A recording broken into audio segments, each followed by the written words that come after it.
Doon naman tayo sa City Ordinance na Baguio Patients' Rights Ordinance. At I was privileged to author this ordinance nung tayo ay kasama pa sa Sangguniang.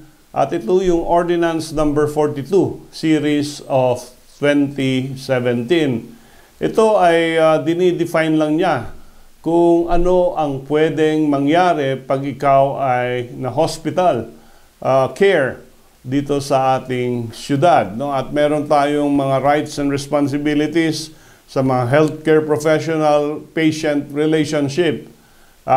Among others, yung right to medical care and treatment.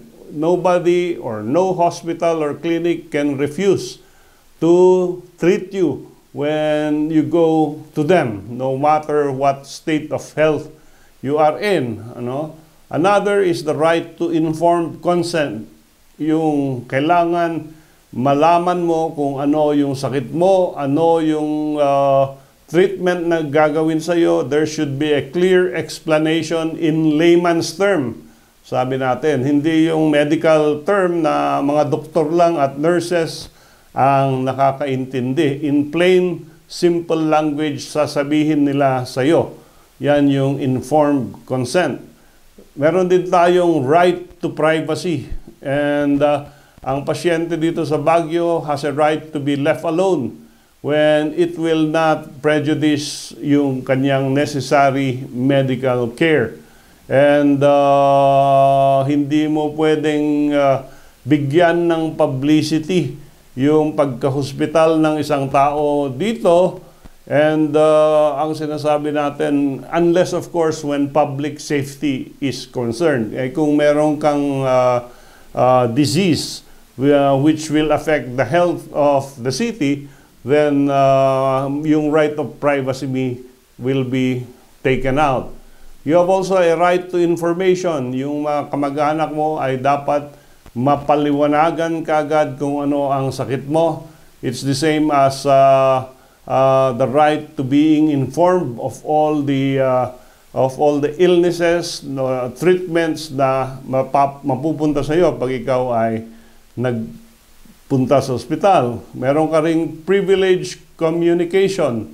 Hindi pwedeng na lahat ng chart mo, lahat ng medical records mo ay open to the public. They should be treated with confidentiality.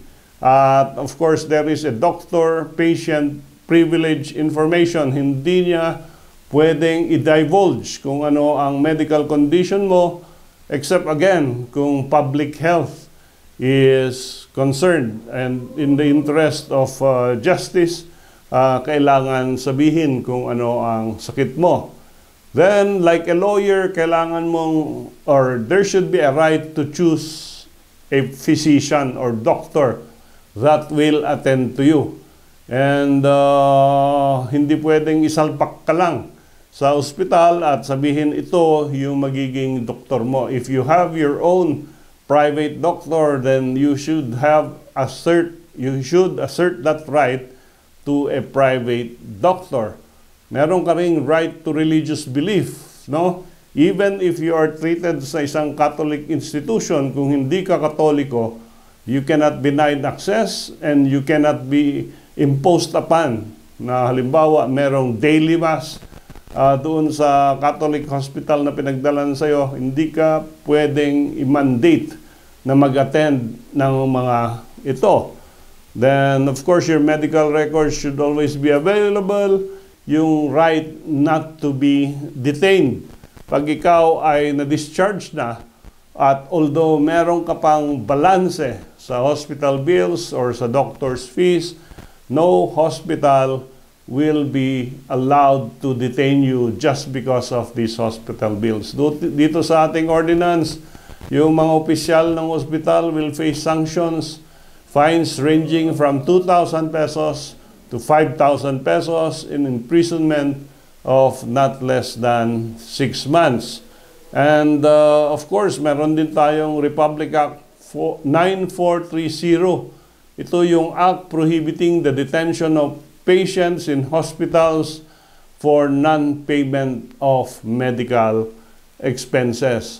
Meron tayong DOH Order 2008-001 at ito rin ang prohibit ng mga batas na ito. Yung sa 9439, in fact, ang fine dito ay 20,000 pesos but not more than 50,000 pesos and imprisonment of not less than 1 month up to 6 months. Almost the same dito sa ating ordinance na ito.